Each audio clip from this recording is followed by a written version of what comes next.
So I started out the day meeting up with my friend Kurt, who owns the Sonic Blue 2003 Mustang Cobra.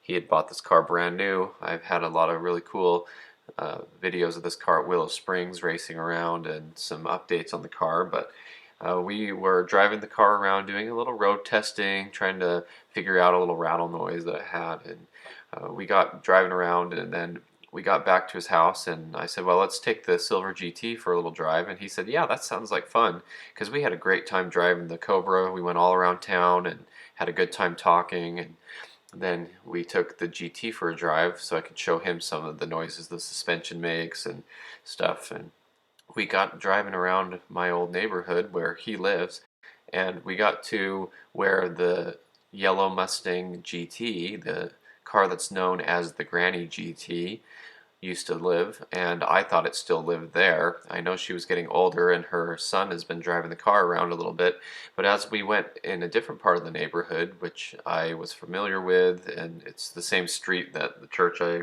went to growing up as a kid was on, so I'd always been on that street.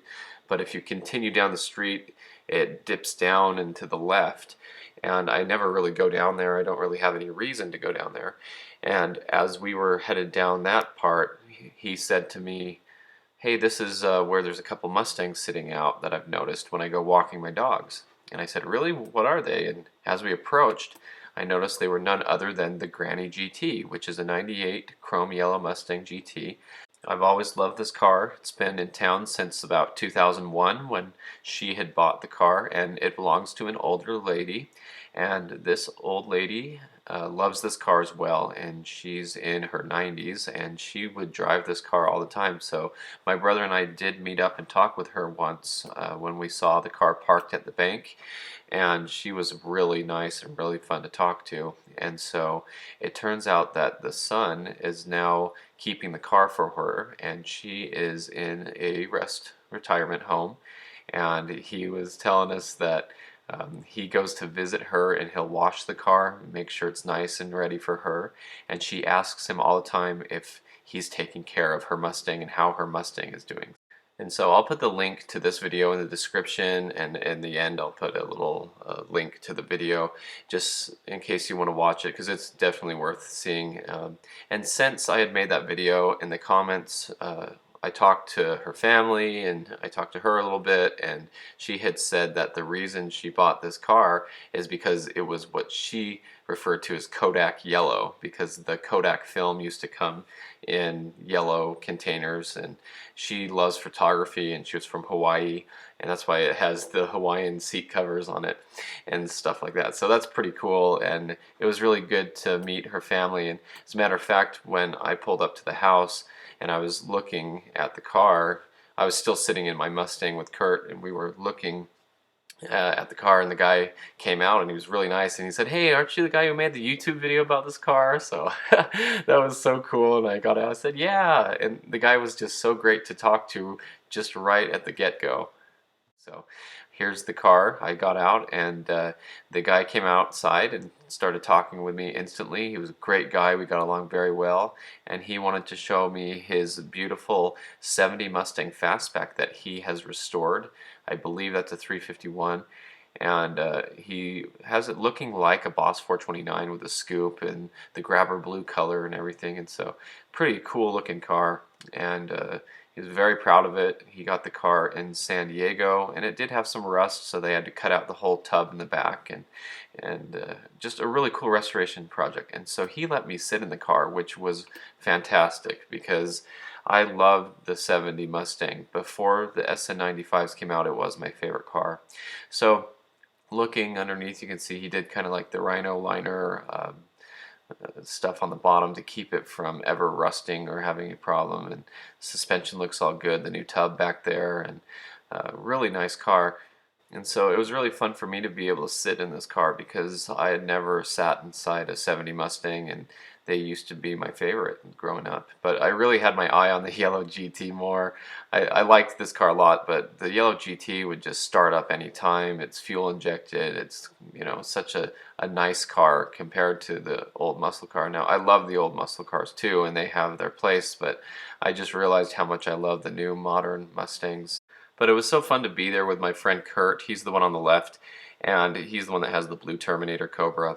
And it was fun to be there with him because he is such a great example for me. He was a Ford Master technician for several years. He's done so much, and it was great to have him there as we talked about this 70 because Kurt had bought and ordered brand new a Calypso Coral Boss 302 back in the day. So it's really cool that Kurt had the experience of these cars and he's standing there looking at one when he had one that was really awesome.